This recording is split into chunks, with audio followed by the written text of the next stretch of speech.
Hi guys, it's Inspirational Nails, and I'm here to go ahead and show you how I did this polish here.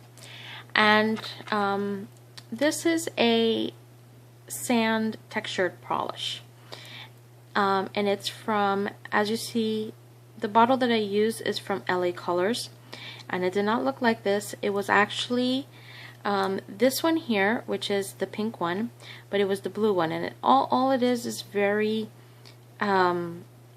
it's almost like very clear polish with a little hint of color and some iridescent glitter that it has in it.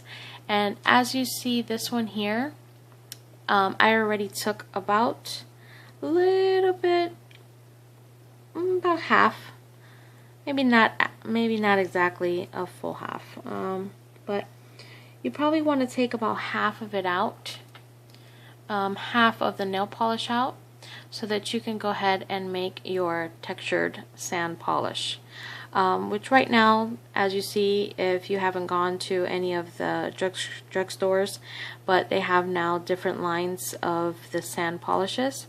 So I have seen a few ladies make them, so I thought I would show you how I made mine.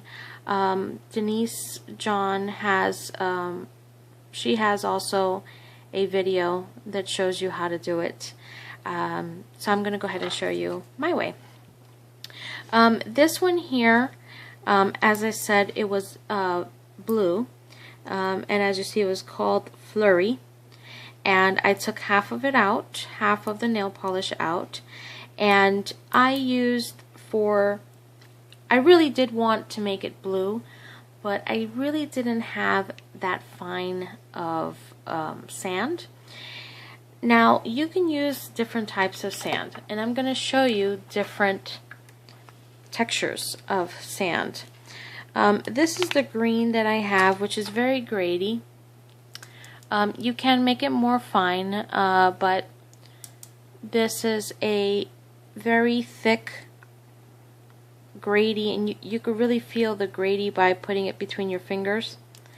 You can even see it, versus this here is the green that I used, and it is very fine. So this is the sand that I used when making my polish. I did not use the grady one, okay? But again, it depends on what you're looking for. And this one is, as I said, very grady. Then this one's like about a medium grade. And you can see the difference. Okay, and then I'm going to show you what fine sand looks like, and here's the fine. So as you see, just by bringing it up, you can see the difference between the three. Okay, I particularly like using the more finer ones because it's going on my nail, my natural nail. But if you're using it, especially if you're doing acrylics, you might want to add some of the textured, the more thicker sand to give it more texture. So with that said, other thing that I put in here as well, besides the sand, is flocking powder. In this one, I used two different types of blue flocking powder. I used this from Martha Stewart. One's darker than the other, like a very baby teal blue. And it, as you see, it really doesn't, the sand itself definitely overpowers the flocking powder, but the flocking powder does give it a more of that texture that you really need than just putting sand in there. Okay, so I put just a very small amount. I did not put a lot, and I'm going to show you how I did it.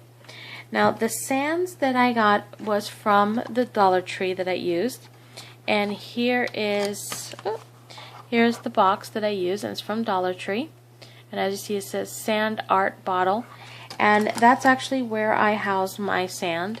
I love these bottles, and the sand that comes in these boxes are very fine. very fine. So it's perfect to make mixes, and it definitely is great to do the sand polishes. And as you see, I have this one here out. It's the orange one. And I have a few other colors, but I don't have them out. So with that said, I'm going to go ahead and show you how I made it. And I'm going to use this pink one to make my sand polish. And I'm just going to go ahead and take the top off. Okay, and now I'm going to use to give two different colors here to see what it comes out to is the pink and yellow sand, very fine sand. Okay, and I'm also going to use yellow and pink flocking powder. And again, these are from Martha Stewart. So all I did is use the funnel, and this funnel comes in those packs from the Dollar Tree. Okay, and I'm going to stick the funnel in there. I don't, depending on how far you go with taking out the nail polish, sometimes you might not want to just drop it in there like that, but this one's fine. It doesn't hit the nail polish. But once you start pouring, you need to lift up the funnel so that it's not hitting the nail polish. Okay, so what I'm gonna do is, I don't like to put too much. So all in all, it has to be, I have my half a teaspoon here, and I'm going to put about half of a half a teaspoon. Okay, and here's the pink, which I'm going to drop that in there, and it went in. And now I'm going to do a half of the yellow as well. Okay, and again, you see how it comes out, because you do a little bit at a time, and then if you feel that it's not yet what you're looking for, then you go ahead and put more. Now this is the pink flocking powder, which I opened, and I'm just going to take a small amount here. And usually I loosen it up with a wooden stick, but I'm just going to go ahead and dig in there, and I'm going to put about that much in there, maybe a little more. Okay. Oh. And with the flocking powder, if it doesn't go, sometimes you gotta bang it in there, or turn it around and just drop it in, and I might have to do that.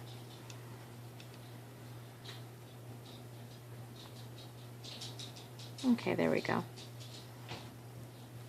And as you see, some of the nail polish got on the funnel. So now I'm going to take the yellow,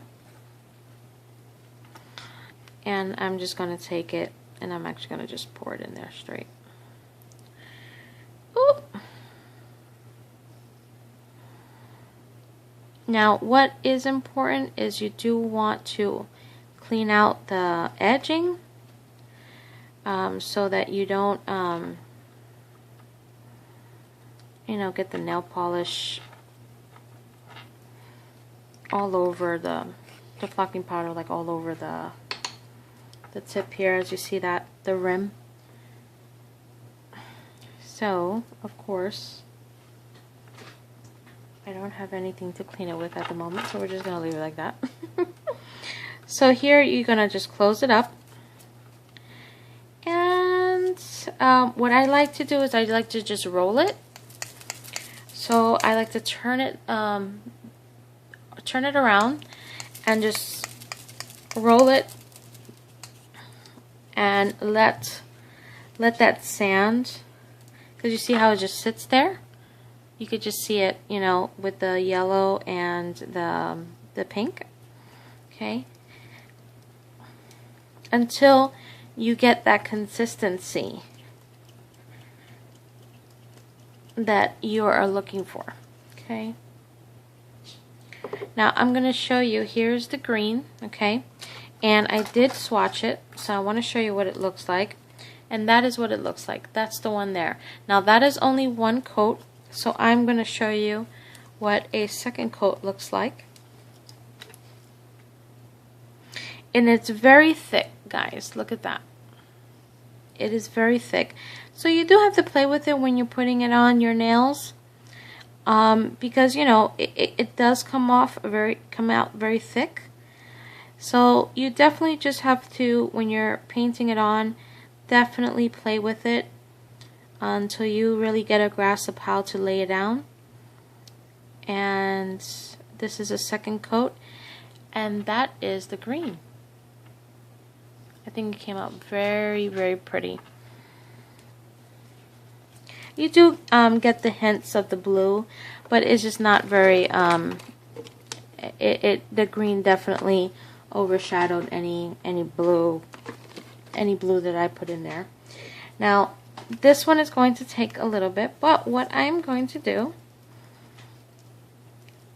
is, let's see. And as you see, it's already starting to get thicker.